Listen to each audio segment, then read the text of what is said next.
Hello, and thank you for selecting to listen to Homework with Friends.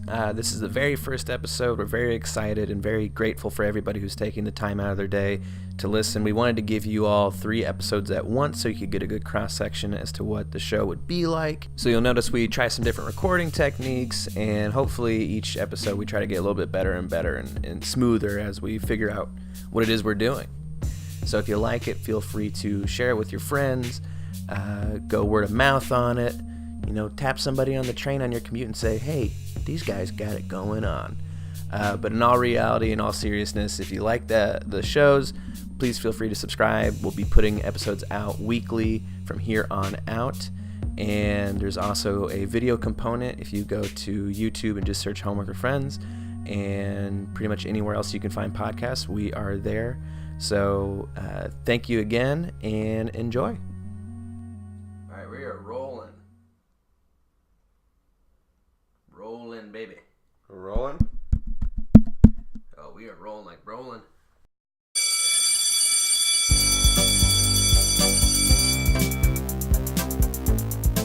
Welcome to the Homework with Friends podcast. Yeah, we've been talking about this for a little while. If you don't know who we are, this is Logan talking. And this is Dalton.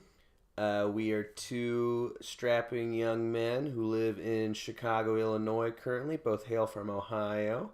Yeah, we're taking up home in Wrigleyville. Yeah. First home game tonight. Yes. Well, not the second, first. Second home game. First night game. You were certainly close. A lot of people around. Yeah, it's nice. Chicago's a cool city. But instead, we are inside recording a podcast for no one. But we are doing this podcast. So basically, the idea of this is we were trying to come up with what would be interesting to listen to for anybody, and we knew we wanted to have a podcast, and we thought about our favorite podcasts are ones that teach you a little bit about something you didn't know about before you listen to them. You know, I don't know if I'm describing it well. Yeah, I mean, and most people's favorite podcasts are just the talky ones, where you just getting to sit down and have a nice conversation. But you don't know us well enough for that yet. Yeah, you don't know us. We needed a gimmick. Yeah, this is all gimmick. We needed a gimmick to drag in. Yeah, baby. Joke's on you, a year in, we're going to switch it up. Ew, and what better gimmick than homework, baby? Yeah, what better gimmick than making ourselves do extra things every day? It was harder than I thought it was going to be, but I guess we can get to that later. Mine wasn't that hard. So the idea of the podcast, for anybody who is interested, and if you're listening, I'm hoping you are. If not, you're doing us a big favor, and thank you for listening. Basically, the idea is that each week we will assign each other a homework assignment that will have to do with a various different amount of different topics. Could be a field trip, going out and doing something. Could be historically based, something with history. Could be a book report, so reading a book and reporting back on it. Rankings will be one, and that could really encompass anything. That could be ranking just about anything in the world: movies, books. As far as this episode goes. And that is everything in the world. Places to go, trips for honeymoons. Yeah, so it's like that's our BuzzFeed section. Yeah. It's a little bit of everything, so rankings will be one, and then we'll dive even into some more tricky topics, math, science. Yeah. So in general, the idea of it is to I wouldn't say push us out of each other's comfort zone too much, but as just learning something different each week, kind of independently of anybody really telling us to do it but ourselves. Yeah, and then reporting it back to whoever decides to listen. And hopefully it's humorous. And guaranteed, always will be wine involved. Oh yeah. What are you drinking in there? I have the Tisdale Cabernet Sauvignon. And how much did that cost you? This was Marked down from $4.99 to $3.50. I sprung. I went $8.99. $8.99. I don't have my bottle on me, but I'm drinking a cab. Yeah, what year what vintage? 2015. Oh, really? Yeah. That's older. That's aged well. It is aged well. I can tell you are feeling good, baby. I'm drinking that out of my favorite Ohio mug. And I'm drinking this out of the first mug I saw. Let's see. We do. What should we do here? A little general check-in. Hey, what do you want to check in with? Yeah, maybe what we talk about. What if we general talk? What do you remember about homework growing up? I remember I hated it. I was not a school person. I always enjoyed learning, but I do not enjoy being forced to do things that I don't want to do. Yeah, I think that was probably the main frustration I had with any homework growing up was like kind of the cocky feeling of like, I get it. Yeah. I know you want me to do this. I know I can do it too. I don't want to. If I tried forever, I could figure this out, but I'm not going to be like that dweeb Connor who fucking turns in all his stuff on time. I'm doing it on my own I pace. kind of always got like a little thrill out of turning stuff in late and getting away with it. Well, did you ever tank any homework? Ever really piss your teacher off? No, I had one teacher in high school, and he just knew that I could do everything because I would do well on all the tests. But then I just wouldn't do homework. And so he would always be like, "You're just not living up to your potential." You got Goodwill Hunting. Yeah, I got Robin Williams. And I just would always say, "Yeah, probably not." You know, I missed that game for a reason. Yeah, and it's just like, hey, it's a high school anatomy class. I'm not gonna hit my potential here, and if I do, I'm not doing well. If this is my peak, yeah, if this is where I'm hitting my stride, we both gotta reevaluate stuff. I remember one time probably the worst homework assignment I ever did was we were supposed to keep a binder in AP English senior year. And it was for our own good, but she also said it was like for prepping you for college. Like as if you just never touched a binder as if you just kept multiple binders throughout the year in college. And we had to like log everything we did and like keep papers. It was supposed to be like our portfolio or something.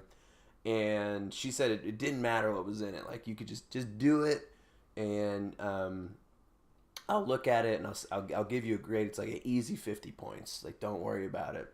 So I didn't worry about it. And then the day before it was due, I just took a binder and just like shoved all my shit into it at once and turned it in. And I ended up getting the grade rubric back, and it said -2 out of 50. -2? How'd you get -2? I don't. She took 2 points off of one of your other assignments? Yeah. So I went up to her. That's the biggest fuck you. I went up to her because I would have understood a 2. I really didn't care, and I really didn't do the assignment, I guess. But I went up to her and I was like, "Hey, so I got a -2 on this. I think there might have been like, is there supposed to be like is this negative points? Like, what happened?" And she was like, "Yeah, I was so disrespected by what you turned in. I took 2 points away from another assignment." You did so bad. I took 2 points off your last paper that you already turned in. But then I got 100 on the midterm, baby. Oh, that must have been a slap in the face to her. I don't know. I think I had a lot of assignments like that, or like teachers like that who would say like, "This is prepping you for college," and have you do stuff like that. And it's understandable, I guess, but they must not have known that online was coming. Because there were no binders or folders in college. They're like, "Trust me, you're going to want to handwrite all your papers." Yeah, you're going to want to handwrite all your notes. You're going to need this. And then all of a sudden, that was gone, and laptops were a thing. You know what I always think is funny? And it's still like something that I think teachers like harp on now, and maybe, I don't know, elementary school teachers out there listening, it's different now. Oh, well, I didn't use this in elementary school either, but how mad teachers would get at Wikipedia sources. Oh. Wikipedia is pretty valid nowadays. Yeah, I got most of my information from this assignment off Wikipedia. I hope it's right. It probably I is. learned a lot from it for this, too. Well, because it's like, I think people still think you just go on there and you can like change anything you want. It gets changed back. It gets changed back immediately. Yeah. There's not a single, like, you can go on there right now and it'll look like you did something, but it has like several safeguards before anything gets published. Yeah. They won't even like, it's strict. You get banned. That's homework, I guess. Yeah, how was doing the homework? Was it hard? Yeah, just the act of doing it. So I found myself kind of falling into an old habit I forgot I had, where I just like did not want to do it ahead of time. Yeah. I had so like not. I wouldn't even say it's I mean, it is procrastination, but it's almost I can't tell if it's to the next level or just a different level, where it's like I can like Tetris the time blocks in my brain, and as opposed to being like, oh, I get this nice little square, I can drop this down right here, it'll fit in nicely, I'll read a few pages. I just didn't. Just wouldn't do it. I just filled it in with sleep or not doing it or just justifying anything else. Because I think I knew. Should we describe what the homework is? Yeah, go ahead, man. Well, should we play the old recording at this point? Like, yeah. Cut in the old recording. And then make sure this will be an edit point.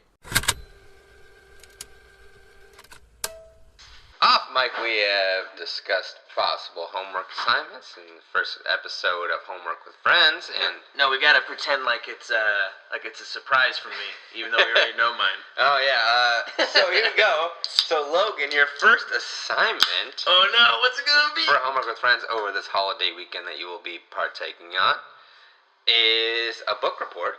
You're doing a little book report, and we're gonna be doing Holes. Ooh, Holes. The old classic elementary school novel. Okay. Was made into a movie starring Shia LaBeouf. Okay. And Okay. a bunch of other actors that went nowhere.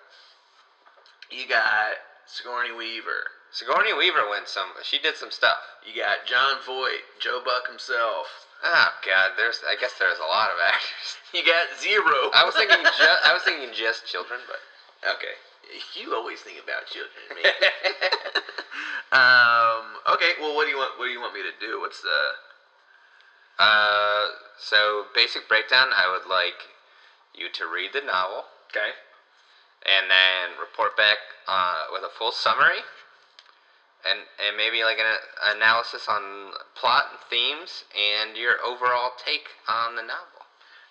Okay, you ready for your homework? Yeah. This one's a little more loose. This one is not as premeditated. Okay, so what I want you to do is, right now we can identify who they are. Okay. But the 5 most boring presidents, and then you have to find the most interesting thing they did. Okay.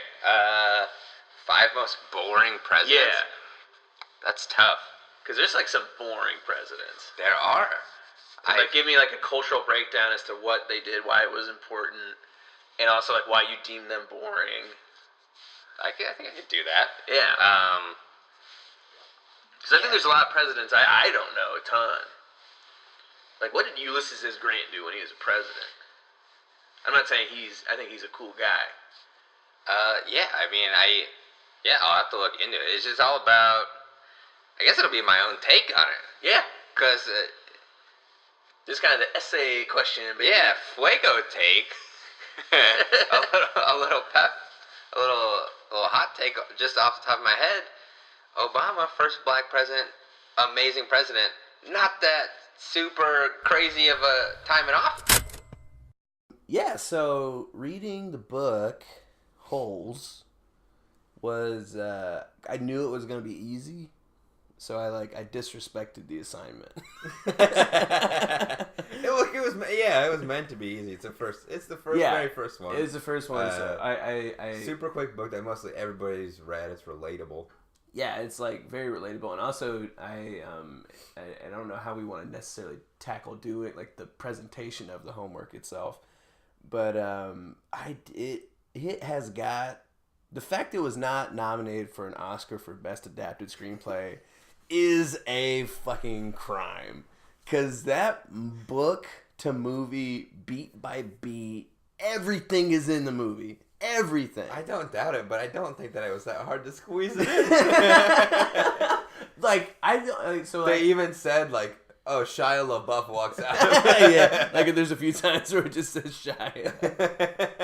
It says John Voight gets scraped in the face with fingernails by Susan Sarandon. Sigourney Weaver, no! Sigourney Weaver, you missed that. No, I was like reading it, and I thought like I was reading a screenplay just because everything just read exactly how I remembered it in the movie. I don't think in movies, as far as like kids movies, I don't think they're changing a lot. Yeah. So for what I was reading for, like I was like trying to like see if Louis Sachar, is that the name of the author? Yeah, something like that. Louis Sachar, Louis Sacchi, Louis Sachs. I was trying to see if old Lou Sachs was putting in like some poetic stuff for the kids, like some stuff to like really pick apart. He didn't. No, just bare bones. There was a period of time where I forgot the book, so I downloaded a PDF of Holes, and it was like formatted like an essay, and literally like every paragraph is 2 sentences long, and they all begin with he. So it was like, he picked up the shovel. He was hot. He walked over to zero. Maybe that's the racket to get into, is kids' books. Oh, as I was like preteen books? Yeah. And as I was like looking at it, like the full PDF of that book is like 100 pages, like 1.5 spaced on like a Microsoft Word doc. Wow. I could do that. Yeah. Take some time. I'm doing Holes too. Holes too. More holes. Where's Shia now? More gold. Where's Shia now? How'd you feel about doing homework? I thought it wasn't too bad. I did the same thing. Like, I should mention it was fun. I liked it. Yeah, I fell right back into the old pattern that I would do, whereas I would knock out the bulk of the work and not want to finish it off until the last minute. So I spruced on the last little bit of it 2 hours ago. You started the lawnmower, but you ain't pushing it, baby. Yeah, like it's like I did the whole front yard and half the back, and then I was like, I'm gonna get some lemonade and I'll come back to it in a week. It's like, oh shit, I forgot to trim. But yeah, it was. I'll get the lemonade and come back in a week. Mine was tough though, because it's hard to get down to what would be considered the most boring presidents. Yeah, and what it comes down to is I was right. Like any really good modern day president that doesn't have their time in office just thwarted with scandal is boring. Like every just like president. Yeah, because he was such a good president. Very pleasing to the people, and like the internet definitely helped out.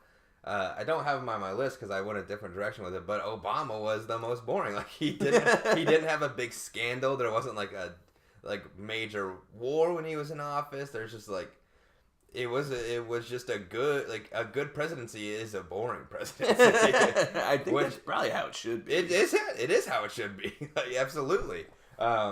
So what I had to do is I had to go most forgotten presidents, and then kind of the most interesting things that they had going on for them. That's kind of cool. Yeah, because that makes sense. That's a better way to view it. Any modern day president doesn't even compare to some of the stuff that these old guys had going on. They were nuts. Teddy Roosevelt. Yeah, they were just like, you think about Andrew Jackson just dueling on the White House lawn. Like, how do you even compare to that? Snooze fast. Like you make a YouTube video where you're relatable to the normal man. He's like, we partnered with Funny or Die. Isn't this good? Yeah. It's just so I had to go a different direction with it. But it was good. I enjoyed it. Some of these I like to think that I'm boned up on my history, but I forget presidents a lot. Like, oh man, if I had to list all 45 of them with Trump, yeah, sue me. I can't do it. No, I can't either. And I just spent the past week looking over the list. I forgot Trump was president for a second. Yeah, most people try to. Well, so how we want to dive into this? We want to dive into assignments? Dive into this. You want to go first? You want me to go first? I'll go first, man. I'll go first on our book report. Before we do, I'm going to make sure everything is recording. Just in case. Because that whole thing was missed. We don't have the full rig yet. All right, it's time for assignments. I'm assuming we'll put in a little music break there. Pew, pew, pew, pew, pew. Assignments. Who ready for assignments, baby? So, as aforementioned, my assignment was to read the young adult novel Holes in its entirety and give a book report on it. Yeah, starting you off in elementary school. I believe starting slow. I believe I had to give a summary of it, analyze its major themes, and kind of give it a review. Correct? Yeah. So, picture yourself. It's 1998. The Scholastic Book Fair. You see a nice book with a kid's profile on it, a backwards hat. He's looking pretty cool. And a craters all around him. Above him, paved in blue with red letters set in, Holes by Louis Sachs. I feel like we need to touch a little bit more on what the kid looks like. He's got a square head. Yeah. His perfect cylinder body. I had the full poster of him growing up. That was it. He was just a decapitated head. Yeah, his head is shaped like a hole. Yeah, that's why they call them holes. It's a perfect 6 by 6 foot. You pull the book off the shelf, you turn to the back, it says $4.99. You got, you got maybe $6-7 in your pocket? You got $6-7. That's all my mom gave me. You got holes. You got holes at this Scholastic Book Fair. You go home, you crack it open, here's what you're reading. The Tale of Stanley Yelnats. Stanley. The boy whose name is conveniently a palindrome. Chapter 1. The boy who survived. The boy who lived. The boy who lived. Stanley Yelnats. A tale of witchcraft and wizardry woven throughout 7 years. No, but in all reality, Holes is the tale of Stanley Yelnats, who lives with his family. His father is a failed inventor. Their whole family is kind of plagued by this curse. The curse is from their no good, dirty, rotten, pig-stealing great-great-grandfather. I believe that's the exact quote. That is the exact quote. You got it. Nailed it. So essentially, the whole premise of this book is that Stanley, through mechanisms without under his control, beyond his control. Beyond his control. I'm gonna take that again. Stanley, through mechanisms beyond his control, is sent to a camp for troubled youths because he was mistakenly took for a shoe thief. He took them. Oh, he did have them. He had the shoes. Who belonged? The shoe fits. Holes too. The shoe fits. Who belonged to a famous baseball player set in this fictional U.S. And he has to go to this camp, and basically the idea of this camp is digging holes builds character. Stanley is established throughout the book as somewhat of a pudgy type character, kind of picked on at school, never really got along with anybody. He's kind of got this loser stigma all over his entire family, not just himself. And in going to this camp, he sort of finds what I deem through reading it, this band of losers, all these kind of misfits. They're kind of cool, they're kind of not, but it's this new bubble that he's living in at this camp that I think when reading it versus watching it, I realized like it's kind of cool. I guess you don't really get the picture in the movie how bullied he was when he was back in school before he gets to the camp. So basically throughout the whole book, he is took to dig these holes at this kind of deserted camp where there's this mysterious warden who has them digging these holes. It feels so funny describing holes right now. I want to just go as holes. It's such a goofy kind. It's a chain gang for children, dude. I was like reading That's this. What they should have put on. Yeah. On the movie poster, Cool Hand Luke for children. Well, it's Cool Hand Luke for children, but it's also like kind of Shawshank Redemption for children. Yeah. Like it's definitely Kitty Shawshank, because he gets to this camp. He's not supposed to be there. He says he's innocent. Everybody's like, yeah, I'm innocent too. Yeah, me too, buddy. Oh, yeah, okay, cool, yeah. He meets these like real shithead kids who he like instantly becomes a part of. After like 2 chapters, they're like, hey, your name's Caveman now. He's like, cool, I'm Caveman. Yeah, I'm Caveman. He's like, why you call me Caveman? Caveman sounds tougher than Stanley. There's even a point where like mom, or is it mom? Yeah, mom, Mr. Pedansky or whatever, who's like their cabin mom, comes back. And he's like, we got a letter for Stanley. And he's like, ain't no Stanley here, only Caveman. He's like, well, this letter says Stanley, so I don't... But the whole thing is set with this backdrop of like a beautiful interracial relationship. Yeah, so let me get back to, I guess I go back to the homework a little bit. Yeah. So we know Holes. If you're listening and you don't know Holes, just watch the movie Holes. Like, you don't need...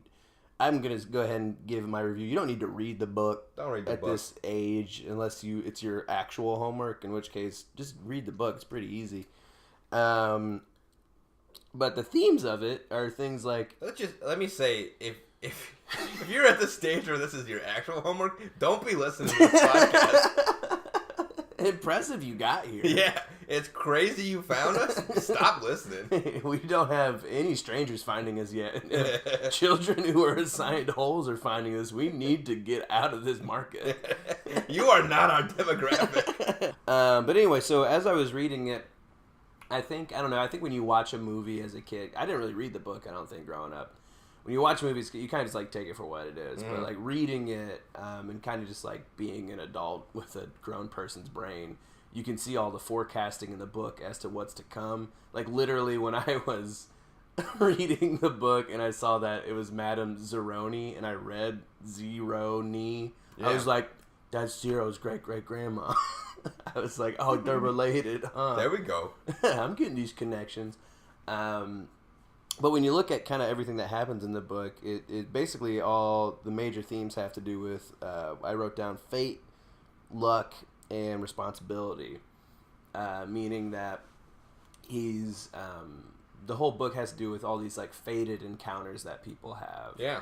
Like Stanley's great-great-grandfather and his initial lust for the farmer girl, and then his betrayal of Madame Zeroni basically sends his curse on his family.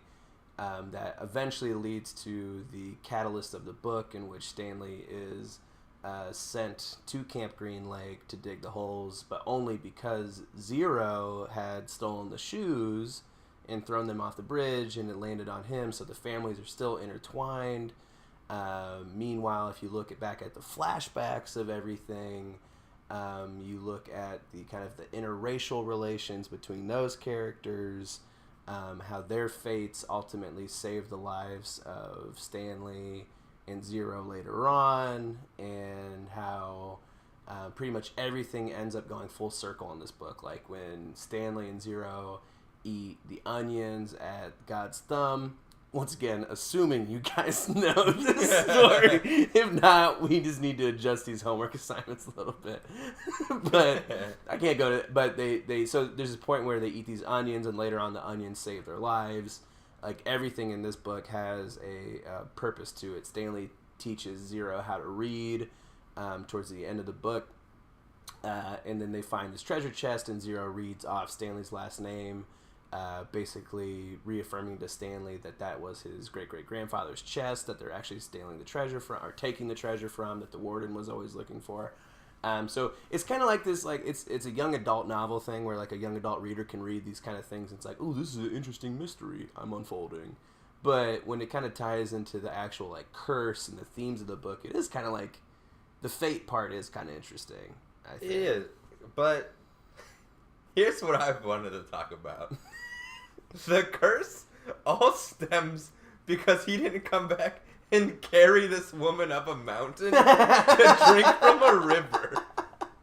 He could have just brought her a bottle of water from the river at any time. Madame Zeroni. And sang the song while she drank it. Yeah, I guess I don't know why she needed that much. Yeah, she was already 85 years old. That wasn't gonna, like, plump her up and make her healthy again. I'm going to curse you forever and eternity.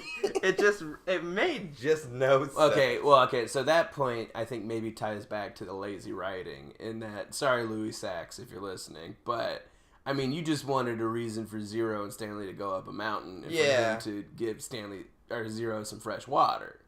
I get it. Yeah, it makes, I guess. Yeah, but the curse is real. The curse is real. And they break the curse, and, they get all the money at the end, and everybody lives happily ever after, and then they adopt Zero and all that shit. They're now hanging out with professional athletes at their house. That's why anytime an old lady wants me to carry her anywhere in Chicago, I just don't even hesitate. I say, hop on. Hop on, madam. Hop on, baby. Where are you trying to go? So in there also we had luck. I think luck is a big part of the novel in terms of kind of like the chance encounters, all tied into fate. I'm not going to reiterate myself too much on that, but even like the digging up the fossil that Stanley has, and then he learns that X-Ray gets the first dibs on anything that comes through, and then he gets like the little the lipstick container for kissing Kate. Pretty interesting, but good luck and bad luck kind of prevail throughout this movie. Yeah, they do. What do you think? Why do you think that he necessarily had to introduce this mythical creature of the spotted lizard instead of just using something like a rattlesnake? I don't. You know what? No other part of this is really like a mythical story. So here's the thing. I think the little kid aspect of the book like needed a monster. So I think like kids reading the book needed to know that like that last scene where Zero and Stanley are covered in lizards, that like that's true death if they don't get out of that. I feel like you could accomplish the same thing with normal living animals, like creatures. Yeah, no, that's true. You could, I mean, like if Cormac McCarthy was writing Holes, he'd probably use like an actual animal out in the desert. But for like the yellow spotted lizard, I think like a kid reading that, I remember as a kid going like, "Oh, you don't want to fuck with them yellow spotted lizards." Yeah, I was terrified of exactly. And so then somebody told me like, "Those aren't real, dude." Dude, you can go to the desert. There's no yellow spotted. There's not a single yellow spotted lizard. You don't want to know about them yellow spotted lizards. No one's ever been close to count all their dots. Because doesn't the warden use rattlesnake venom in her nail polish? Yeah. Right? Yeah. So like, why not even just lean all into the rattlesnake thing? Well, because they use like yellow spotted lizard venom. Well, they had a yellow spotted lizard. Well, because no one's been close enough to a yellow spotted lizard to ever count all its dots. You couldn't get its venom. But there was they also set up the fact that there's a reason there's a spot at the campus because Barf Bag, one of the previous kids, stepped on a rattlesnake intentionally to get out. Oh, yeah, like a guy shooting his fucking foot in Nam. Yeah, essentially. But to tell you the truth, reading the book, like all of the character dynamics like hold up really, really well. Like as far as how the kids play off of each other, like you get the real sense that like it's real shaky dynamics the whole time. Like, I remember as a kid thinking like, I wouldn't mind going to this camp. If I had to choose between this and something else, like this doesn't seem like that bad of a thing. You go out, you dig a hole during the day, and then you come back in. Take a bad boy, make him dig 5 feet. But and that's also kind of like the fucked up narrative of the whole book, is that like they say like digging a hole builds character, and it's kind of like established that it's like kind of fucked up that they have to go out and dig all these holes and do all this every day. But at the end of the day, it It did build character. It built character for him. It made him a strong little boy. Yeah, more tough, Zero was a strong boy. All the boys were strong. We got some strong boys. Bunch of strong boys. We took a boy in the desert, make him strong. But I think overall, if I'm going to review the book...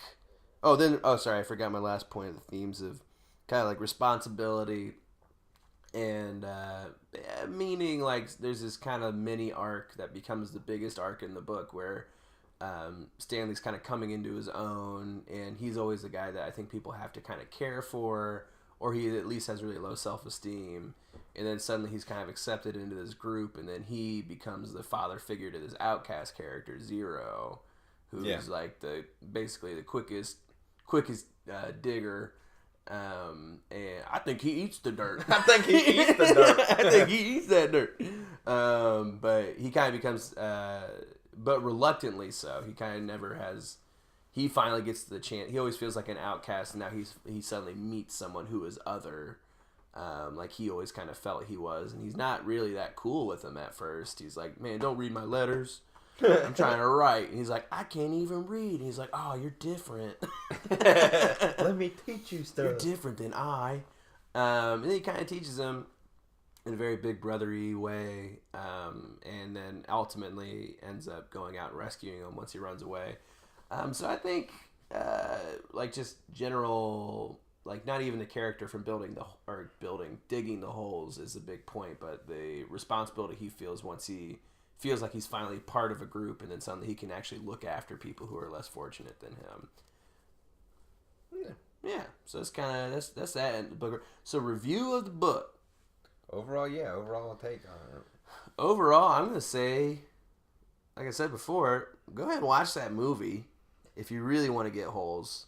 Yeah. Do you think it's something that should be still taught in classrooms?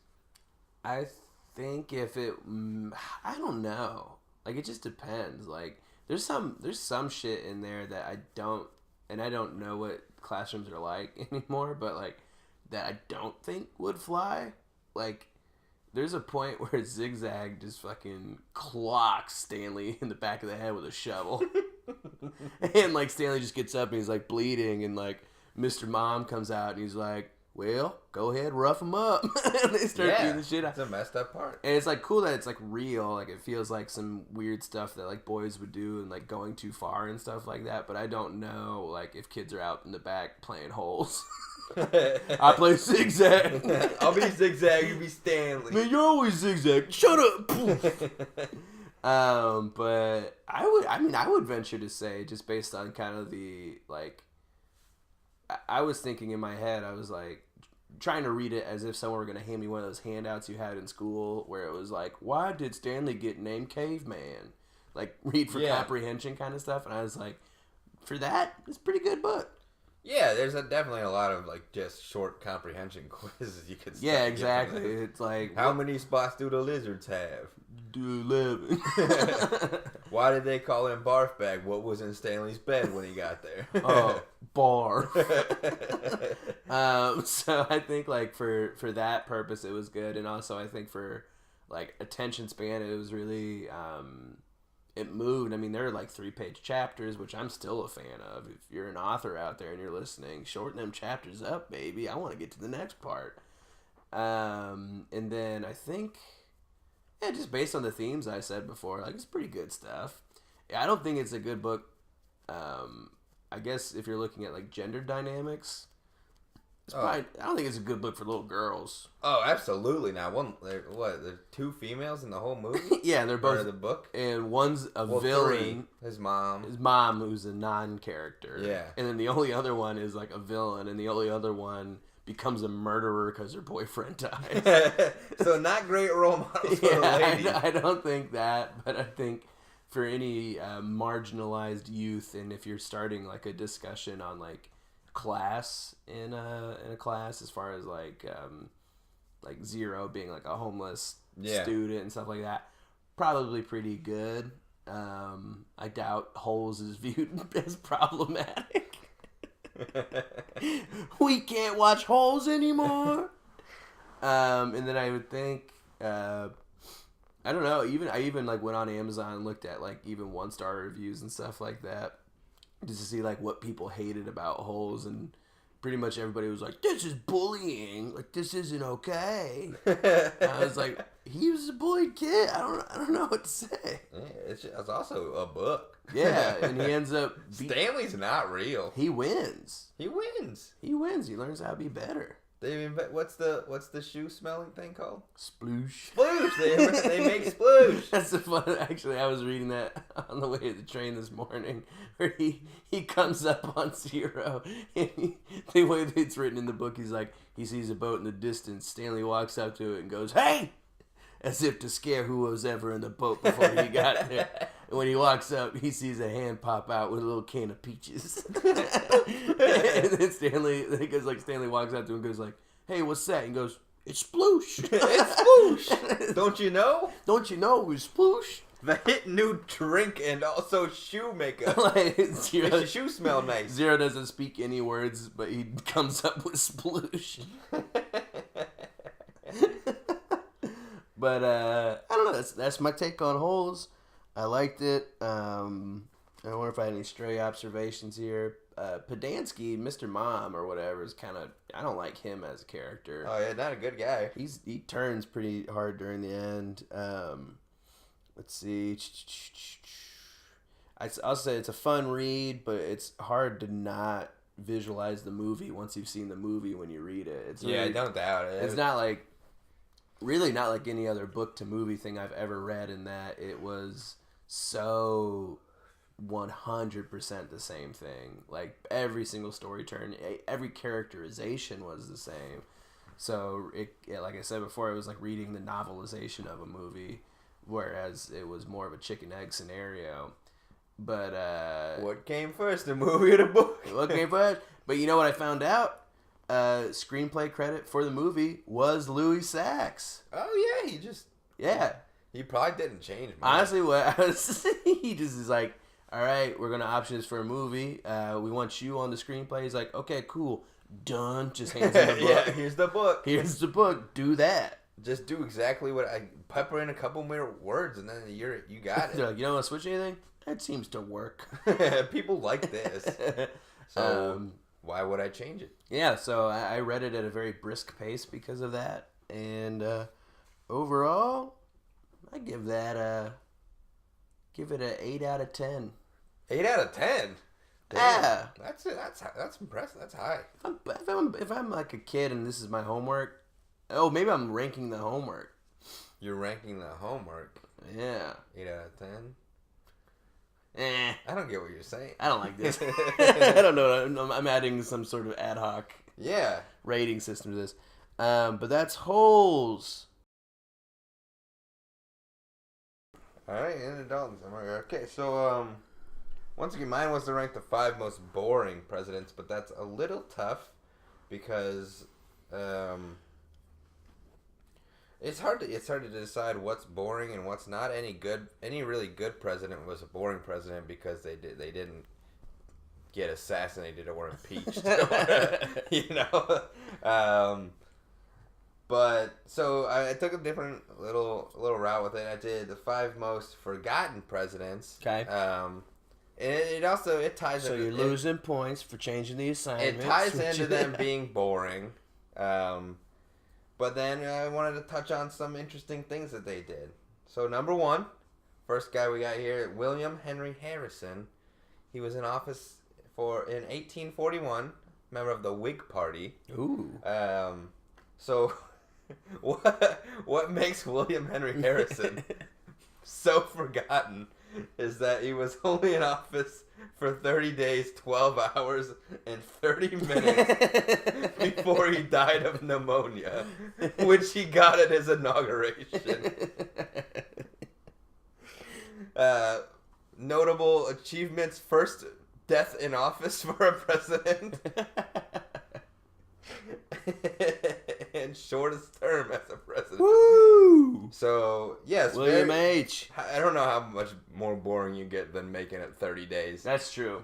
He didn't do anything.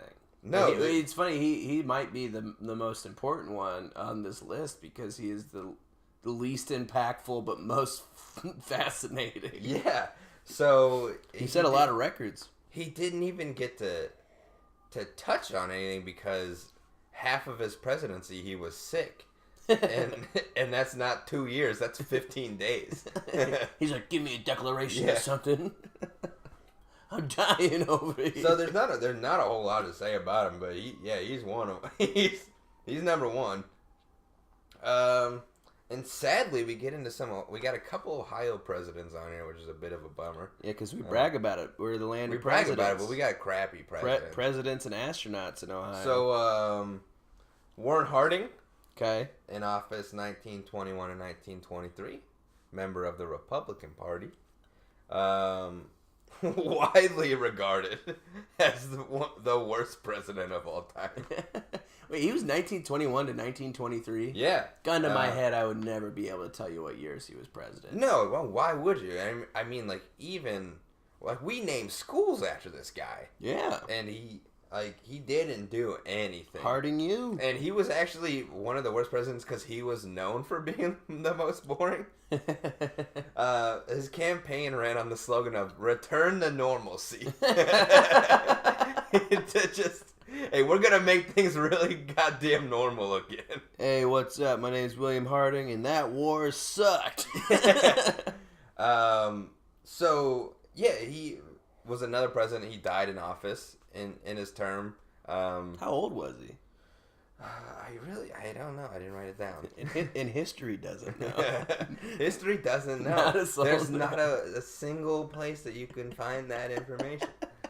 He died in 23, and that's all you need to know, all right? He died in 23 at 23. I didn't need to write down everything about these guys here. Okay.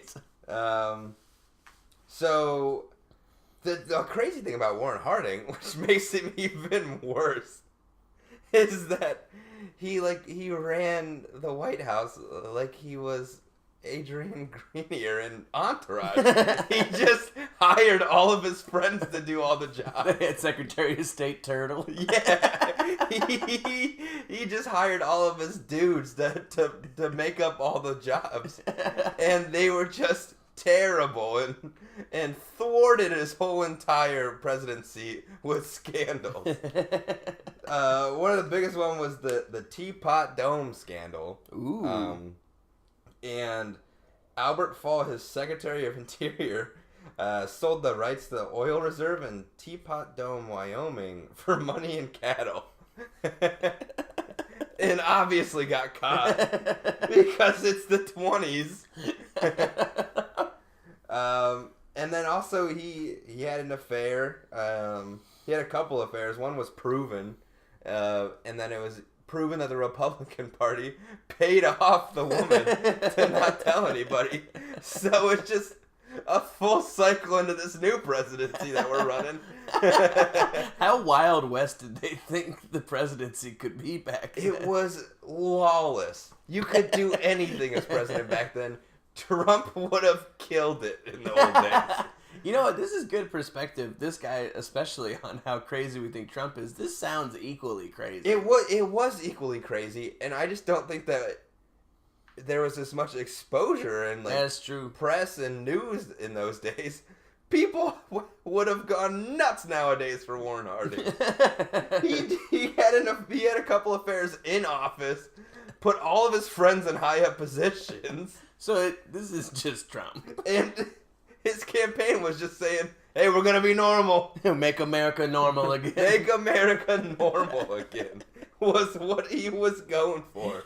God. And then he died in office, which is not out of the realm for this situation we got going on. Because he's pounding McDonald's every day. The only good thing for Trump is that pneumonia is pretty easily cured these days. Did he go from pneumonia? He had heart problems and pneumonia. Jesus Christ. So he wasn't doing well. All presidents have to have like a little ammonia. A little pneumonia EpiPen. Yeah. Wherever they go. People did not get antibiotics back then. So that's Warren Harding. There's a couple high schools in Ohio named after him, and they should not be. No. All right. His great granddaughter Tanya, Star-eyed Tanya. I bet Tanya Harding's related to Warren G. Harding. It all adds up. It all adds up. Everything makes sense now. Dirty trash. Oh, hot take. I think Tanya Harding's trash. Sue me. I know I got one person on my side. Is it Nancy Kerrigan? Nancy Kerrigan. She's in my squad. Yeah, Nancy Kerrigan lives in Chicago. If you guys ever want to meet her, just hang out around Wrigleyville and you'll run into her a bunch. She's usually just walking around holding up signs that say, I, Tanya, sucks. I, Tanya, sucks. All right, back in. Okay. Next president, very much forgotten. Actually, not that bad of a person. Benjamin Harrison, in office 1889 to 1893. Wow. Member of the Republican Party. Don't think about him. You don't. And what I've realized is back in the old days, on the limited research that I've done, this is not trying to make a bold statement, but it seemed like the Republican Party was a more progressive party. No, that's true. That's Yeah. what it was. It was, I forget when the flip happened. It happened, I think, right before FDR. The Republican Party was viewed as more of the party for the people. Yeah. And the Democratic Party was viewed more as kind of like this, like, nasty, conservative kind of group. Yeah, I feel like Southern Democrats are still kind of like that. I don't think I've ever met a Southern Democrat. I feel like they're still more for the people, but I feel like they just justify their crappy behavior by being like, we like the people. But we're for the people. Yeah. Usually. So Benjamin Harrison, one of his good accomplishments, unlike the past two presidents, he actually had a couple. He had support for African American voting rights and education. Was the last significant attempt to protect civil rights until the 1930s. Wow. So he really locked it in there before some crappy presidents came along. Man, that's wild. They just decided, nope. So yeah, so that's for 40 years. That's 1893 to the 1930s before there's like a significant push for civil rights and education and damn voting. That's rough. But Ben Harrison rounded out the end of his. I actually probably should have wrote this down, but I think the end of his presidency, if not the end of his life, by leaving his wife for his wife's niece. He was 63 and she was 41. He left his wife for Mary Dimmick Harrison, and that was his wife's niece. So there's a little. Was it while he was in office or when he died? I think it was after office. So he's a one-termer? Yeah, he was a one-termer. But yeah, if TMZ was a thing back in the day, they would have nailed his ass for that. Ooh, yeah. Yeah. I'll tell you what, it's A+ work right there. I didn't know that. Hey, you're welcome, man. That's what I'm here for. Now we got the shithead Southern Democrat Franklin Pierce. Whoa! I don't know these names. I don't think I went to school. No, nobody. If you can list all the presidents, good on you. Yeah. Because who remembers? Nobody remembers Franklin Pierce. So, you know what? Here's a little PSA to anybody who's ever bummed out about presidential elections.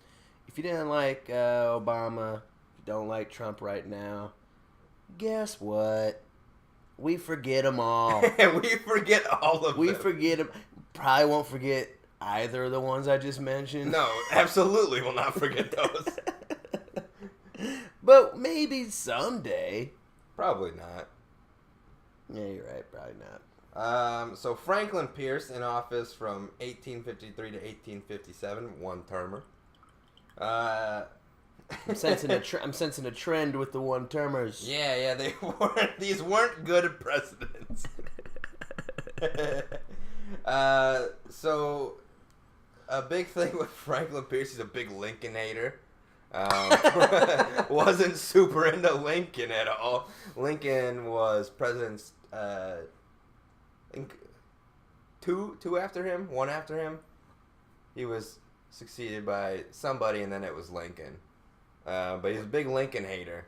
Oh, wait, so this is before Lincoln was president. This is before Lincoln was president. I almost want to cut this out of the podcast for how stupid I sound. So a big highlight of Franklin Pierce's presidency is that he failed to stem conflicts between the North and South and really set the stage for the Civil War. He made a push for slavery in the West. God, this guy sucks. Right at the beginning of his presidency. Makes him a bit more redeemable, but not really. His 11-year-old son was crushed to death in a train accident. Ooh. Nearly decapitated. Ooh. Yeah. Doesn't really justify his actions. Very sad. Well, once you're crushed to death, what's being decapitated? Right? That's what I thought. Everything I read on it was like, his son was crushed to death, nearly decapitated. And what does the nearly decapitated matter? If I was crushed to death, go ahead and lop it off. Yeah, who gives a shit at that point? You're already under a train. You're telling me you're surviving that? Make my story a little in 1853? They couldn't get past pneumonia. They couldn't get past pneumonia till now. Not even now. Then Franklin Pierce capped it all off by drinking himself to death. He died of cirrhosis of the liver. In office? No, dude, no, not in office. Oh. He was just a little while after office. This is when he was on his Lincoln hating train. Oh, so he was a vocal Lincoln hater as Lincoln was president. He was a Southern Democrat. He was all for slavery. Oh, yeah. So, yeah. I don't like that guy. We're rolling into number 5. He's my least favorite president now. Yeah, he should be. Ugh. He's not a good president. He should be on the dollar bill. P.S. for the dollar bill. Number 5 is genuinely, from what I could research, the actual most boring president. So this is good. This is a legitimately just boring human being, and like William Henry Harrison and Warren Harding were both boring because they died in office, and Warren Harding's campaign was returned to normalcy. Ben Harrison and Franklin Pierce were a little bit more forgotten, a little bit more scandal-ridden. Yeah. Chester Arthur, member of the Republican Party, in office from 1881 to 1885, single term. Whoa. The most interesting thing you can find about Chester Arthur is that he was a member of the Salmon Club. Which, what is the Salmon Club? And also, who gives a shit what the Salmon Club is? Wait, when was he president again? 1881 to 1885. In the lawless times of being president, where you could do anything and not get impeached. It's so crazy, because what were you doing as president back then? No clue. People were like, we got steam engines on the horizon? Yeah, you're I don't know when railroads were built, but you're doing something with that. I mean, there were railroads going on. You're doing something. You're either expanding or building railroads. Is the majority of your presidency. We caught him most of the time just riding a horse on the White House lawn. Chester Arthur, member of the Salmon Club. Member of the Salmon Club is about as good as you can get. President Chester Arthur.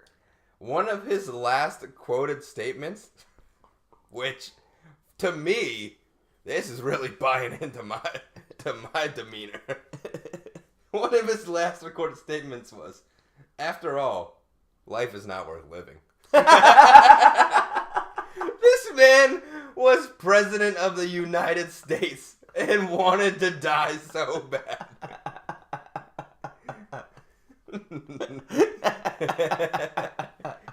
He was so unhappy and so boring. I think people need to know a little bit more about Chester Arthur. They should, but there's nothing to know. Oh, wow. This is the next Hamilton, I think. It is. After all, woo! Life is not worth living. Joke's on him. He already lived a whole life. Fooled you. You messed that up, man. All right. The last little thing I had about Chester Arthur is that he looks like the redheaded serial killer from Mindhunter. The guy who was obsessed with shoes. He looks just like him. All right. Well done. That was great. Yeah. So I guess, do we want to do grades or? Yeah, we could do grades. So we're still working out the kinks on the podcast. But an idea was to have grades be a part of it, and for one person to be the head of the class, and for the other person to be the dunce. The big old dunce. The big old dunce. I think maybe the best way to do this is write down the grades. So like if that way I don't like say it and then you just give me 1 point lower so you're not the dunce. We just end up prices right in each other. Yeah. Here's how we're grading. We're going to grade 25% is effort. The way we're viewing that, I would assume, is just completion points. So if you've done it, for the most part, it looks like you basically did the whole assignment, you should get the full 25%. Accuracy is one that can really only be verified if you've read, seen, done the assignment before yourself. So for this circumstance, I can't verify Dalton's at all, but he's seen and read Holes, so he has the upper hand on me on this one. Quality is just the general depth of thought, and just literally what quality is, the excellence put forward in the assignment. And then final is the whoa factor, which is any portion of the assignment that made you go whoa. All right, I got the grades. You got the grade. I got my grades all laid out. Okay, you want me to go first? Yeah. So for just for a good edit point, so the grades are in. The way we'll be doing this is we'll each take turns reading each other's grades, and the point assigned to it will coincide with your typical grading scale. Yeah. So we're going based out of 100.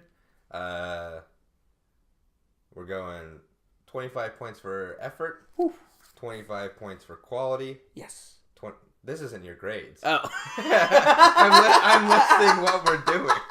You're jumping the gun here. I got pretty excited there. Yeah, you were getting too excited. I was just reiterating since there was a little snafu in our mid episode recording of the grading scale.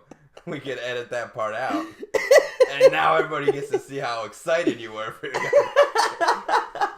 So grading scale, we're going 25 points for effort, 25 points for quality, 25 points for accuracy, and 25 points for a whoa factor.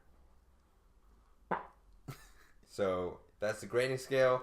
I'm gonna go ahead and go first. I'll give Logan his score for his report on the book Holes. First homework assignment, I'm gonna give you 25 out of 25 for effort. That's good. Feel good. You feel good? Yeah, I do. Feel good about that? I'm also gonna reward you 25 out of 25 for quality. Hey! Now we get down to the other two. Okay. Accuracy, I'm going 25 out of 25. Ooh! You killed the book. You knew what it was. I knew the book. Now this is the hard part. Yeah, I know. This is where I figured out. This is where you were a bit at a disadvantage. I know. You didn't even woe me in the slightest. I didn't woe you once. Not at all. I've seen the movie. I read the book. You were at a very hard disadvantage. I know, man. I was thinking about it too. I was hoping maybe. Yeah, you're right. So for woe, I'm going 12 out of 25. 12 out of 25. I'm going 12. It's the first assignment. I figured I was grading a little easier. 12 out of 25. It's an F. Woo. For that section, but Overall, 87 out of 100. 87 out of 100. Okay, that's a B, That's man. a solid B plus. That's a B plus? Yeah. What was college B plus? 88? Maybe it is a, yeah. I don't remember what the grading scale was. I think it is like an 88, 89. Yeah, something like that. Yeah, whatever. Maybe 87, I'll take it. I'm in a B. Yeah, a B. I'm happy with that. I'll tell you that. All right, you ready for yours? Yeah, I'm ready for it. All right, so going first on effort, man, you did it. You did the assignment. Yeah, I mean, you tweaked it a little bit, but I'd say that made it better. So that's okay. I'm going to give you, I can't check this too much, but I'm giving you 25 in accuracy. Okay, thank you. I believe it's all right. We might have to rescind some facts later if we find anything. If somebody's listening and they realize I was wrong, hey, shut up about it. Hey, that quality section, I'm giving you 25, man. Yeah, what that 25? Look at that. You are at a solid 75 right now, and then here it comes, man. I mean, I gotta really let you know what's going on for that whoa factor. I'm giving you a 20 out of 25 on that. 20 out of 25. I gotta give you a 20. Well, thank you. Yeah, you're welcome. I wasn't expecting that high. I'm giving you a 20. Well, because you know what? I think you, pretty much every president but Harrison woed me. You didn't get woke by Harrison? I knew all that. You knew all of Harrison? I knew all that about Harrison. You're a big Harrison expert? So he had a building in Oxford Oh, named after him. gotcha. Everybody knew about that. Everybody knew about Harrison. Everybody knew about Harrison. But the other four didn't know him. Well, look at that. Well, looks like your boy D is head of the class this week. Cue music for head of the class. It looks like I'm the little dunce. Oh! All right, and so I guess let's move on to our last portion of this week's episode, and that is assignments for next week. Assignments for next week. You need a minute? You got No, yours? I got mine. Okay. You want to go first? Or you want me to go first? You can go first. I got my pen already. I'm ready to write it down. All right. You ready for assignments for next week? Okay. So, in my research for Holes, Okay. I learned something very interesting I did not know. Let me get a sip of wine before Yeah. this. So, when you read Holes, you get the certain sense you want some more. I want some more. So, Are you telling me there's a whole sequel? perusing the Amazon author page for Louis Sakar, Okay. I found there is indeed a sequel to Holes. There's a sequel to Holes. There's a sequel to Holes. It's called Small Steps. Okay. It's published, I believe, in 2005 or 2006, and it follows Armpit. It follows Armpit And of all people. in his struggle to reestablish himself post Camp Green Lake. Okay. So I ordered the book on Amazon, and it is coming in 2 days. So Oh shoot! So you got I'll be 2 days behind. you got a slight disadvantage. So I mean, we're gonna have to bump up some of your points here for the grading scale later. But yeah, so your assignment is to read Small Steps. Okay. How long is it? I think it's like 250 pages. Ah, that's a breeze. Yeah. Read Small Steps. Same assignment essentially. I think this one we might actually need a true summary. I don't know how involved people are with Small Steps. I don't think they're gonna know what it is. Or the Holes established universe. And then I guess go over some major themes, just your general analysis of the book. It doesn't have to be too structured, and your review. And I think just for the fun of it, how it stacks up to Holes. It cannot be good.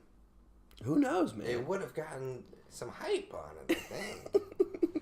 I mean, I think it would have done better if he did anything but follow Armpit in the next book. Yeah, what a terrible character. All right, I got that. Ready for yours? Mm-hmm. This one's gonna step you outside of your comfort zone a little Ooh. bit. So your assignment Okay. for next week, what I want you to do is design what you think would be the perfect 8-man NBA team pulling from any player in history. You have to state the player and the year that you want them to be on your team. So, like, an example would be like, oh, I want Jordan from 92 with LeBron from 2006. Woo! Yeah, so that's what I'm going for. Perfect 8-man team, 5 starters, 3 on the bench to come in. What you think would be the best team that could ever be made? Oh, I mean, that's the 04 Pistons. Obviously. 04 Pistons. Yeah, I don't have to change. I don't need anybody else. I'm sorry, I guess my homework's done. Okay, that's a good one. I like that. I can deal with that. I'll DM Bill Simmons. Hey, look, me and my buddy got an idea. Yeah, we're trying to get on that Ringer podcast. Yeah, we're on the Ringer network now. So, okay, cool. So, perfect 8-man NBA team in history, player and year, 5 starters, 3 on the bench, and reasonings. Wow. Yeah, I would assume there would be some reasons behind them. And then, okay. So, we're going to go 04 LeBron, 05 LeBron, 06 LeBron. I'm going to make a whole team of LeBrons. Okay. Well, thank you for tuning in this week to Homework with Friends podcast. We don't know where to find us yet, but you can find us at homeworkwithfriends@gmail.com. If you have... Seems safe enough. I think that doesn't exist. We have not created that unless yet, there's some sort of underground network of test file exchanges. So yeah, we don't have a cool sign off yet, but tune back in, baby. Tune back in and don't be late. Alright, fuck off.